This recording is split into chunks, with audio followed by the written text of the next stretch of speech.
नमस्कार जय साथियों, एक बार फिर से आप सबका बहुत बहुत स्वागत है। 1 जुलाई 2026 से भारत में बहुत सारे नियम बदल जाएंगे।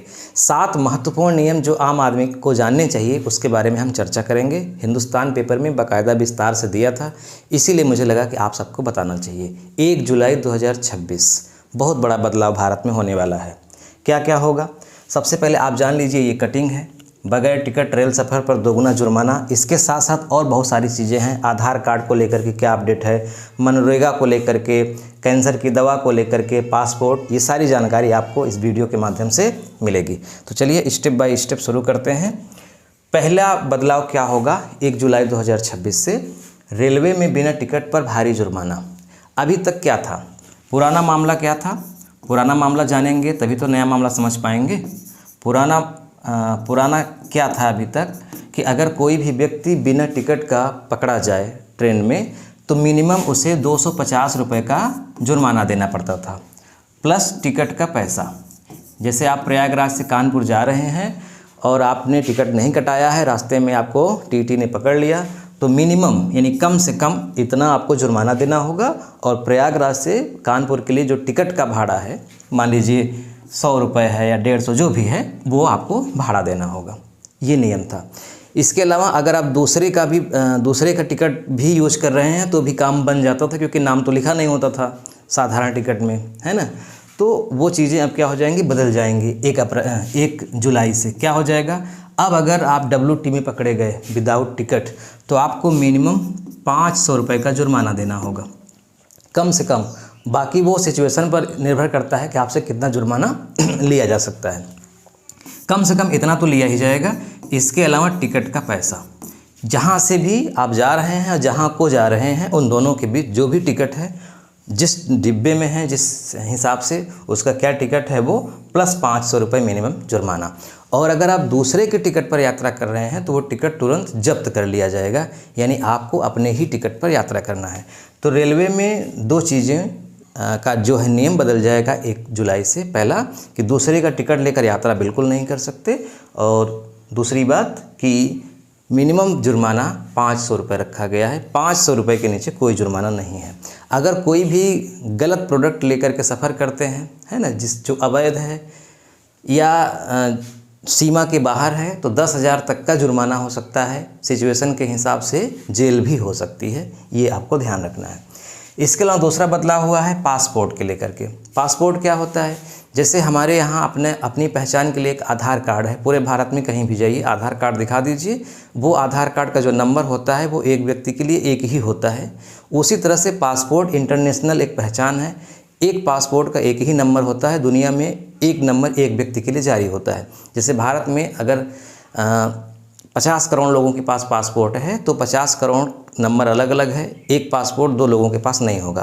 भारत ही नहीं, दुनिया में किसी के भी पास 2 पासपोर्ट नहीं होगा और उसका नंबर अलग अलग नहीं होगा। तो इंटरनेशनल पहचान होती है। आप कभी भी यात्रा करते हैं विदेश तो आपको पहचान के लिए कि आप कहाँ के हैं, इसकी पहचान पासपोर्ट से ही होगी, आधार कार्ड से नहीं।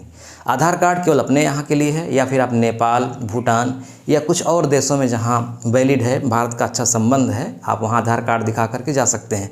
अन्यथा पासपोर्ट ही दिखाना होगा। वीज़ा अलग होता है। वीज़ा का मतलब होता है परमिशन। जहाँ आप जा रहे हैं वहाँ आपको रहने के लिए कितने दिन की वहाँ की सरकार ने परमिशन दिया है, उसका अलग चार्ज होता है। पासपोर्ट एक पहचान है।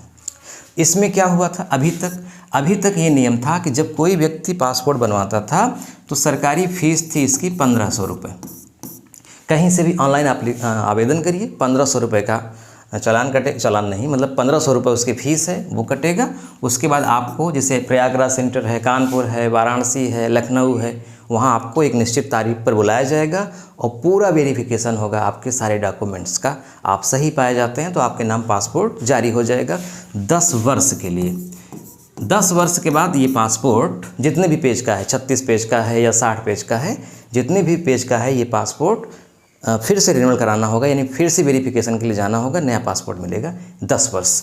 ये पुराना नियम था। नया नियम क्या होगा 1 जुलाई से? ये जो 1500 रुपये फ़ीस है इसे बढ़ा करके 2500 रुपये कर दिया गया, यानी अब 2500 रुपये देना होगा। और ये समय सीमा तो वही है, 10 वर्ष ही रहेगी। इसके अलावा तत्काल एक पासपोर्ट होता है, तत्काल बनाया जाता है। ये नॉर्मल पासपोर्ट है, यानी कि समय लगेगा बनाने में, कोई जल्दी नहीं। लेकिन अगर किसी को बहुत अर्जेंट है जैसे कोई खिलाड़ी है, उसका कहीं सिलेक्शन हुआ है, बाहर जाना है, उसको तत्काल पासपोर्ट चाहिए अगर नहीं बना है तो ऐसे लोगों के लिए, या किसी को काम मिल गया तुरंत चाहिए उसको पासपोर्ट, तो तत्काल पासपोर्ट जारी होता है। उसकी फ़ीस 3500 रुपये थी, अब बढ़ा करके 5000 रुपये कर दी गई है। 2 तरह के 36 पेज का और 60 पेज का पासपोर्ट होता है।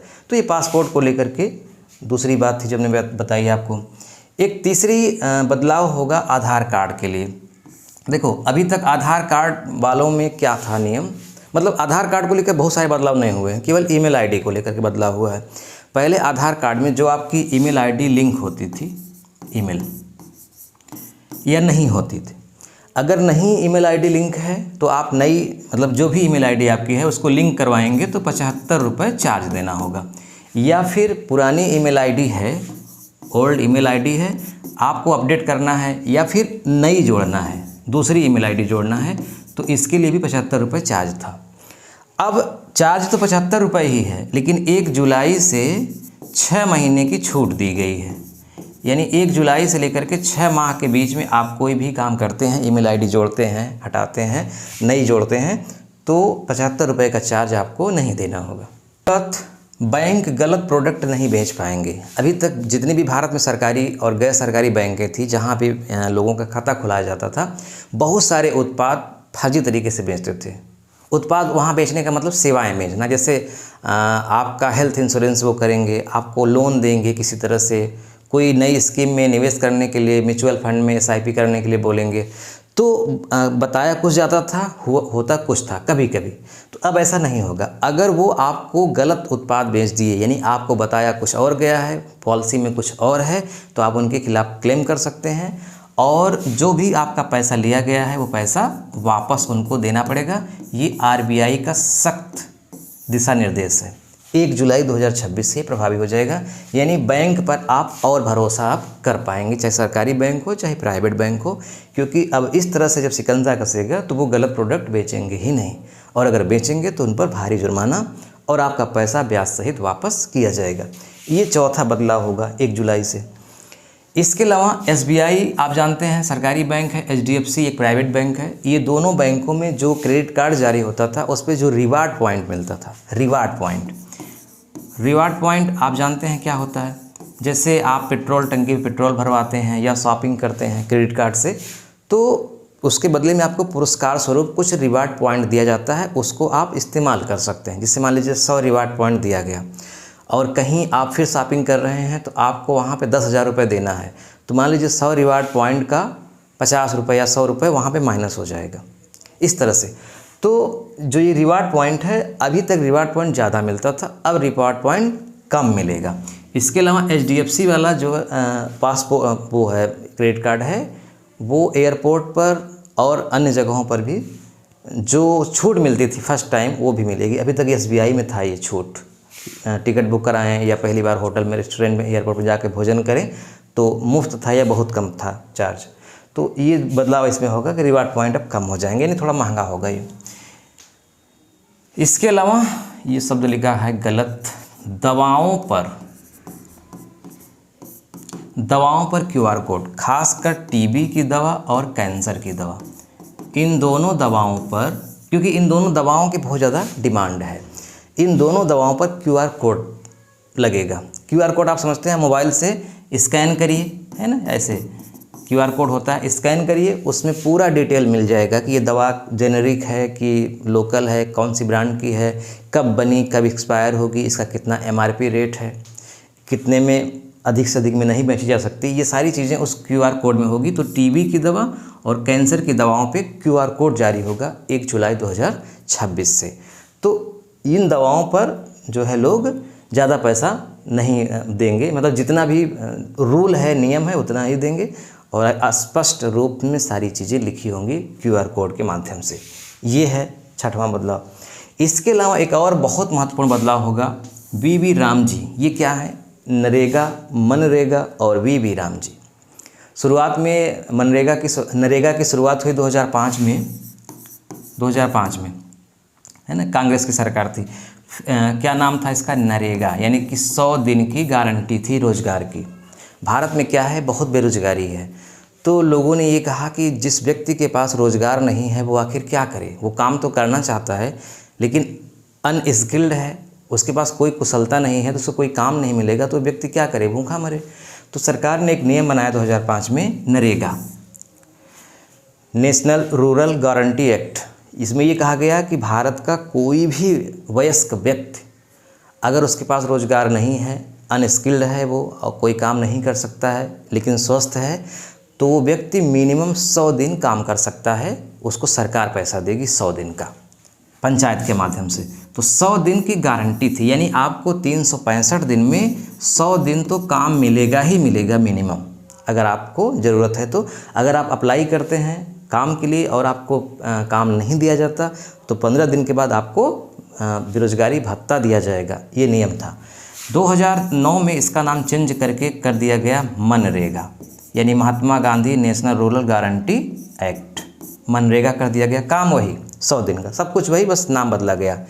अब इसका वर्तमान में जो नाम है वो भारतीय जनता पार्टी की सरकार ने रख दिया है वीबी राम जी, वीबी राम जी। और ये 1 जुलाई 2026 से कहा जा रहा है, हिंदुस्तान पेपर में जो हमने पढ़ा उसमें स्पष्ट लिखा है कि 1 जुलाई 2026 के बाद से ये पूरे भारत में लागू हो जाएगा।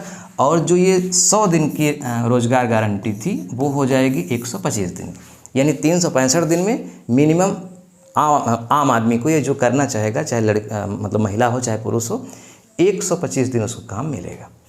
और बहुत सारे बदलाव इसमें हुए हैं। तो ये 7 महत्वपूर्ण बदलाव 1 जुलाई 2026 से होंगे। मुझे लगा कि आपको इसके बारे में जानकारी होनी चाहिए। वीडियो देखने के लिए आपको बहुत बहुत धन्यवाद। इस वीडियो का लिंक अपने दोस्तों में खूब शेयर करिएगा। मैं दीपक कुमार साहू आप सबका इस वीडियो को देखने के लिए बहुत बहुत धन्यवाद देता हूँ और मिलता हूँ नेक्स्ट वीडियो में। तब तक के लिए नमस्कार।